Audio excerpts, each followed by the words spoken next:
मित्रांनो नमस्कार. होईल का चालू NLM योजना? मित्रांनो, हा प्रश्न खूप साऱ्या लोकांना पडलेला आहे आणि विशेष करून शेळीपालन, पोल्ट्री, वऱ्हापालन आणि मुर्गास या योजनेमध्ये ज्या लोकांनी अर्ज करण्यासाठी म्हणून विचार करून ठेवला होता आणि NLM मध्ये अर्ज करण्यासाठी चांगली 50% सबसिडी असणारी योजना आहे. सगळी कागदपत्राची जमवाजमव होत होती आणि अचानक जुलैमध्ये शासनाने ही योजना पुढील सूचना येईपर्यंत बंद असं सांगितलं. आणि मग तेव्हापासून खूप साऱ्या लोकांना प्रश्न पडतो आणि मी खूप व्हिडिओ बनवले असल्यामुळं कमीत कमी दिवसातून 6 ते 7 लोकांचा हा प्रश्न असतो की कधी चालू होणार आहे NLM योजना. तर मित्रांनो, या NLM योजनेच्या बाबतीत काही गोष्टी आपल्याला अति समजून घेणं आवश्यक आहे आणि मग शेवटी NLM योजना कधी चालू होणार आहे याचंही आपल्याला डिस्कशन करता येऊ शकतं. म्हणजे थोडक्यामध्ये समजून घेता येईल की NLM योजना कधी चालू होणार आहे. मित्रांनो, ह्या सगळ्या गोष्टीला जाण्यापूर्वी मी तुम्हाला एक सांगू इच्छितो की माझे व्हिडिओ तुम्हाला आवडत असतील.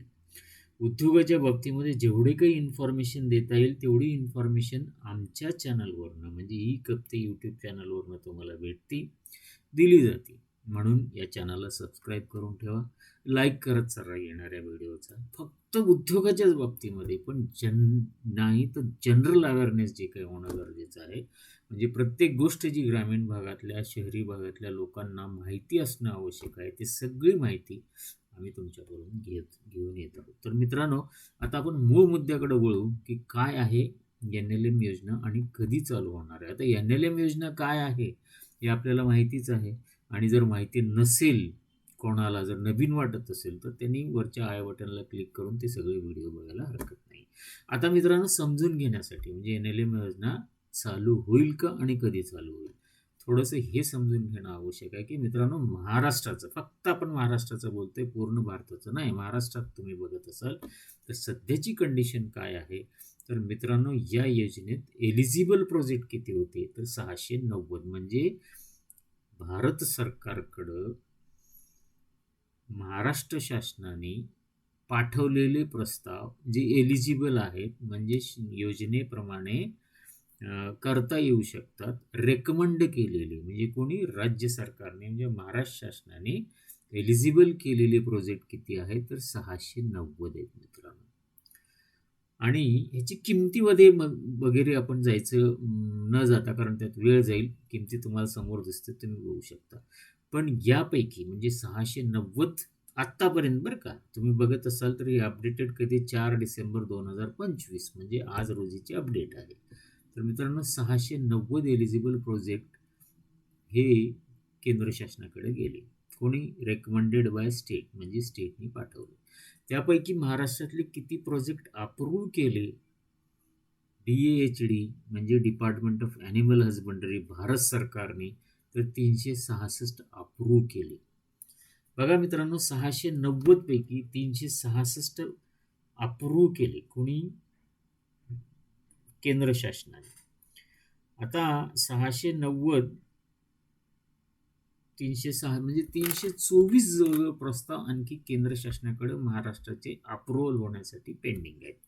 हा पहिला मुद्दा तुमच्या लक्षात आला असेल की ती 324 आता सध्या केंद्र शासनाकडे महाराष्ट्राचे प्रस्ताव आणखी अप्रूव्हल होण्यासाठी पेंडिंग आहे. आता पुढचा मुद्दा तुम्ही बघत असाल तर ह्या 366 पैकी 188 लोकांची सबसिडी रिलीज झालेली आहे. म्हणजे योजना चालू आहे का? हो. सबसिडी मिळते का? हो, मिळते. तर मित्रांनो, एकूण 188 लोकांची सबसिडी किती आहे हा आकडा बघून घेऊ आपण, कारण महत्त्वाचा आहे तो. म्हणजे 40.84 म्हणजे जवळजवळ 41 कोटी रुपयाची सबसिडी जी आहे ती शासनाने हे 188 प्रोजेक्टला दिलेली आहे. ह्या स्लाईडवर तुमच्या हे लक्षात आलं असेल की 690 राज्य शासनाने म्हणजे महाराष्ट्राने केंद्र शासनाला पाठवले, त्यापैकी 366 अप्रूव्हल आहेत, आणखी 324चं काय झालंय ते सांगता येत नाही. आता पुढचा मुद्दा बघूया आपण, म्हणजे एक एक गोष्ट आपल्याला समजून घेणे आवश्यक आहे. पुढचा मुद्दा आहे status of projects pending with state. आता राज्य शासनाकडे असे आलेले प्रस्ताव किती आहेत आणि किती पेंडिंग आहेत आणि ते कुठल्या स्टेजला आहेत.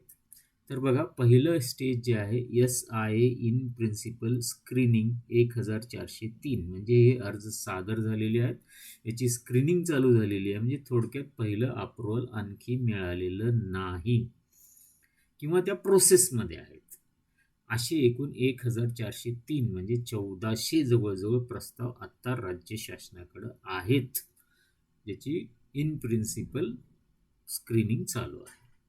त्याच्यानंतर SLEC प्रोजेक्ट अप्रुव्हल्स, म्हणजे राज्य शासनाने मंजुरी दिली, बँकेने मंजुरी दिली आणि ती राज्य शासनाकडे म्हणजे स्टेट लेवलला जी मंजुरी गेलेली आहे. आपल्याला स्टेप्स माहिती आहे, त्याच्या एकूण 7 स्टेप्स आहेत. पहिली स्टेपमध्ये किती पेंडिंग आहेत हे समजून घेऊ. पहिल्या स्टेपमध्ये 1403 पेंडिंग आहेत. दुसऱ्या स्टेपमध्ये पहिली आणि दुसरी मिळून 1403 आणि तिसऱ्या स्टेपमध्ये 157, म्हणजे राज्य शासनाच्या मंजुरीसाठी 157 प्रस्ताव आहेत. मित्रांनो, राज्य शासनाने मंजुरी दिल्यानंतर ते केंद्र शासनाकडे जातं. तर राज्य शासनाकडे 157 मंजूर आहेत आणि स्क्रीनिंगमध्ये 1403 आहेत. आता यामध्ये फर्स्ट इन्स्टॉलमेंट सबसिडी रेकमेंडेशन, म्हणजे पहिला राज्य शासनाने केंद्र शासनाकडे पहिला इन्स्टॉलमेंट सबसिडीचा देण्यासाठी जे रेकमेंड केलेले आहेत ते 47 आहेत आणि सेकंड इन्स्टॉलमेंट म्हणजे दुसऱ्या इन्स्टॉलमेंट सबसिडीची देण्यासाठी जे रेकमेंड केलेले आहेत म्हणजे 27 आहेत. म्हणजे यांची सबसिडी पहिल्या इन्स्टॉलमेंटची 47 आणि दुसऱ्याची 27 येणार आहे. आपल्यासाठी महत्त्वाचा मुद्दा काय आहे, जे नवीन लोक आहेत प्रोजेक्टमध्ये, की 1403 ऑलरेडी प्रोसेसमध्ये आहेत. मग प्रोसेसमध्ये कुठं डिस्ट्रिक्ट लेवलला बघितले जात असतील किंवा बँकेकडे जाऊन थांबलेले असतील किंवा असे काही असतील, किंवा मग एखादी डॉक्युमेंट कमी आहे म्हणून पूर्तता करण्यासाठी आहेत, अशा सगळ्या गोष्टी असतील. आता ही परिस्थिती आपल्याला समोर दिसते. आता याच्या पुढची परिस्थिती आपल्याला समजून घ्यायची, ती म्हणजे सर्वात महत्त्वाची परिस्थिती, यापैकी बँकेच्या सँक्शनसाठी पेंडिंग असणारे किती प्रोजेक्ट आहेत. तर मित्रांनो, बँक सँक्शनसाठी 902 सध्या थांबलेले आहेत. आता गंमत बघा, तुम्हाला इथं दिसतं चार्टमध्ये, जिथं मी कर्सर फिरवतो इथं 20 बँकांची नावंही दिलेली आहेत, की ज्या कोणत्या कोणत्या बँकेकडं किती किती प्रस्ताव पेंडिंग आहेत ऑनलाईन, हे आपल्याला बघता येऊ शकतात. यात पहिली जी आहे HDFC, दुसरी स्टेट बँक ऑफ इंडिया, अशा सगळ्या छोट्याशा, तुम्हाला याच्यामध्ये मला जे दिसतं ते वाचून दाखवतो, अशा 20 बँका ज्यांच्याकडे 902 प्रस्ताव सध्या पेंडिंग आहेत. ते मे बी 1403 पैकी असतील किंवा वेगळे असतील, सांगता येत नाही, पण 902 सध्या बँकेच्या सँक्शनसाठी थांबलेले आहेत. म्हणजे थोडक्यामध्ये असं म्हणता येईल, पहिली स्टेपमध्ये 1400 पैकी क्लिअर झालेले 902 आहेत आणि ते बँकेकडे जाऊन त्याची मंजुरीसाठी थांबलेले आहेत. त्या सगळ्याच बँका आहेत, पण या लिस्टमध्ये 20 बँका दिसतात. आता त्याच्यानंतर फर्स्ट डिस्बर्समेंटसाठी, म्हणजे पहिला हप्ता वाटप, आपल्याला माहिती आहे पहिला हप्ता वाटप झाल्याशिवाय सबसिडीचा क्लेम करताच येत नाही. तर पहिला हप्ता वाटपसाठी 66 प्रस्ताव थांबलेले आहेत आणि ते 20 बँका तुम्ही लिस्टमध्ये दिसतात. तर याच बँका आहेत, जसं की SBI वगैरे वगैरे. यामध्ये मी वाचलं, अगदी सांगली अर्बन बँकसुद्धा आहे. आणि मग फायनल डिस्बर्समेंट, आता फायनल डिस्बर्समेंट केल्यावरच सबसिडी मिळते, सेकंड सबसिडी मिळते. तर त्याच्यासाठी 97 प्रोजेक्ट पेंडिंग आहेत. तर मित्रांनो, हे सगळं जर का आपण बघितलं डोळ्यासमोर, तर असं दिसतंय की आज जवळजवळ एकूण शासनाकडं 3065 प्रस्ताव NLM मध्ये सादर झालेत आणि त्यापैकी 50% अंडर प्रोसेस आहेत.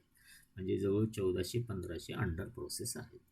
आणि हा सगळा लेखाजोखा हा 4 डिसेंबर, तुम्ही बघा आजचा डाटा आहे जो मी आज काढलेला आहे, आणि हा सगळा जेव्हापासनं योजना सुरू झाली म्हणजे 2021 पासनं, हे जेव्हा बंद झाली म्हणजे जुलै 2025 पर्यंतचा डाटा आहे.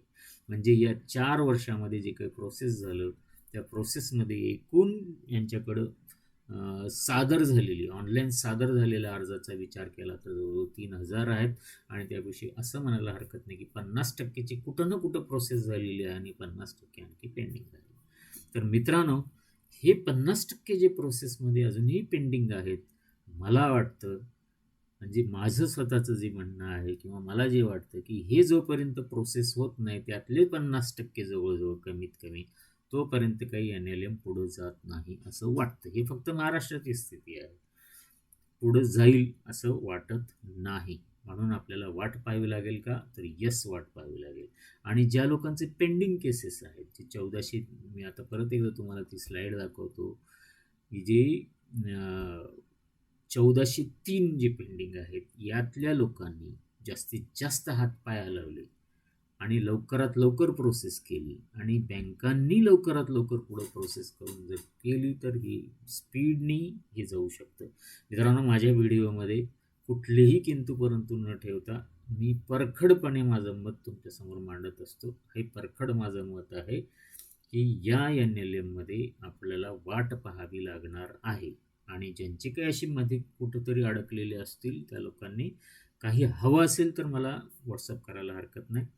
आणि दुसरी गोष्ट हे सांगू इच्छितो ते म्हणजे की या NLMच्या स्कीममध्ये चालू राहील का? तर मला वाटतं की 100% चालू राहील. फक्त हा जो मोठा गॅप पडलेला आहे तो गॅप पूर्ण झाल्यानंतरच ही सुरुवात होईल असं म्हणायला हरकत नाही. मित्रांनो, व्हिडिओ आवडला असेल तर लाईक करा, शेअर करा आणि चॅनलला सबस्क्राईब करा. आणि अत्यंत परखडपणे तुम्हाला जर का माहिती पाहिजे असेल आणि सत्य माहिती पाहिजे असेल तर बघत राहा माझं यूट्यूब चॅनल ई कप्ते. धन्यवाद मित्रांनो.